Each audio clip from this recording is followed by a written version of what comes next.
Уважаемые товарищи, дорогие наши гости.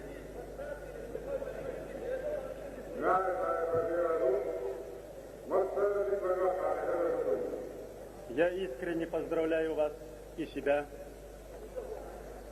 с первыми часами и первым днем гражданства суверенного государства.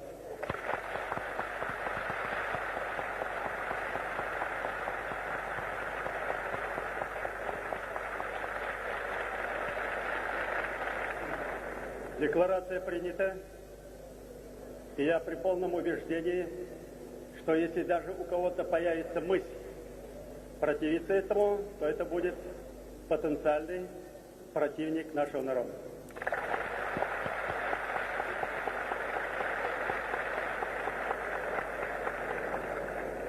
Но представители народа, делегаты съезда взяли на себя чрезвычайную ответственность. Объявить, оказывается, не так сложно, но есть в народе мудрая поговорка: кинжал без нужды не виновай, вынул, применяй.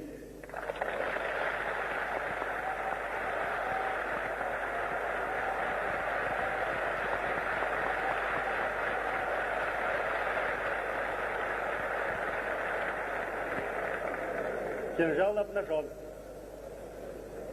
Теперь нам надо подумать, как обустроить суверенное государство.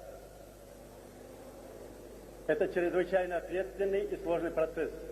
И хотел бы предостеречь соотечественников, что самый опасный период возможных провокаций, лишения разума отдельных людей, доводящих до кровопролития, именно наступает сейчас. Для этого есть достаточные силы. Здесь выступающий молодой человек выразил как опасность ввода танков. Танк не опасен, он виден, под него можно лечь, с гранатами взорвать.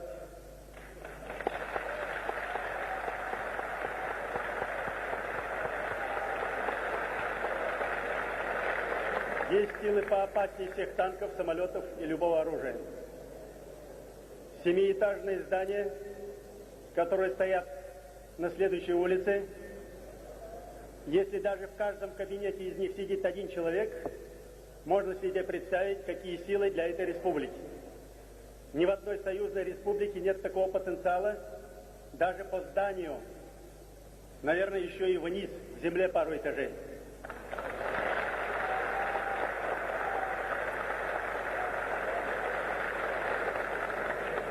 Как бы не было тяжело признать и взять на себя такую ответственность, пока в суверенной республике не будут свои силы защиты,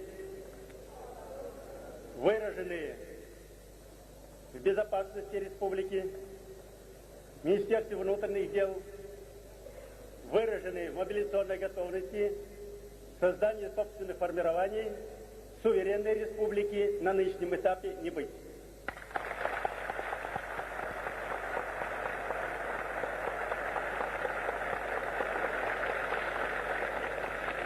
Это подтверждает ход событий, развернувшейся борьбы во всех регионах.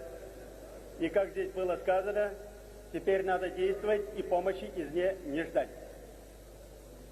Если мы предъявляем счет, мое личное убеждение, что надо ближе держаться России, где парламент передовой, где дееспособные силы, силы демократии и задающий генератор перестройки.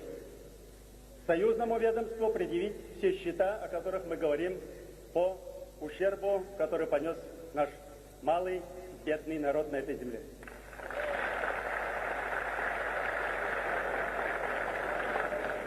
Благополучие, которое сейчас относительно имеется в республике по сравнению с другими регионами, обеспечено, наверное, прежде всего гибкостью руководства, которому надо отдать должное, и не меньше мудрости народа.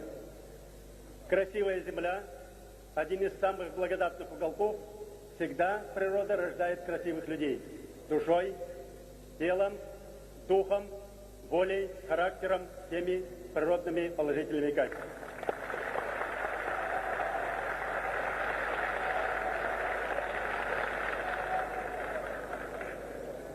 Когда много говорят, я бы просил соотечественников не обращаться к славе прошлого. О них, об этой славе сказано лучшими людьми России и всех стран мира.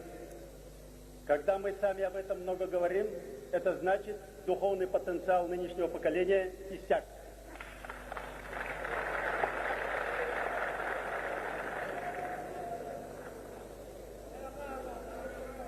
Считалось бы, значит, у меня есть много предложений, которые, если заинтересует оргкомитет и при полном убеждении, если до сих пор были сомнения в возможности удержать демократию, создание правового государства, то молодые люди из состава оргкомитета, которые сумели в тягчайших условиях собрать съезд народа при высшей организации относительно нашего времени, то потенциал молодежи есть, силы есть. Остальные предложения по парламенту, если их заинтересует руководство и оргкомитет, я передам письменно. Спасибо за внимание, удачи и вперед!